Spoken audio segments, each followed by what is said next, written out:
रसूल अल्लाह ने 5 खूबसूरत हदीसें बताई। नंबर 1, तुम में से बेहतरीन शख्स वो है जो ना किसी को तकलीफ दे और ना किसी की तकलीफ का जरिया और सबब बने।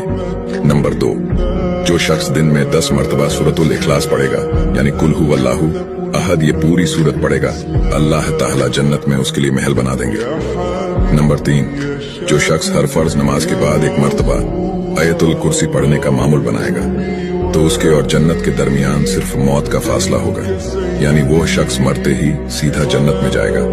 नंबर 5, जो शख्स घर से निकलते वक्त ये दुआ पढ़ेगा, बिस्मिल्लाहि तवक्कलतु अला अल्लाह ला हौला वला कुव्वता इल्ला बिल्लाह, तो अल्लाह ताला शैतान के शर से उसकी हिफाजत फरमा देता है और जिस काम को वो निकला अल्लाह ताला उसमें आसानी पैदा फरमा देता है। नंबर 5, रसूल अल्लाह ने फरमाया, वो शख्स हरा भरा रहे, हंसता खेलता रहे, जो शख्स मेरी हदीस सुने उसको महफूज रखे और उसको दूसरों तक पहुंचाए।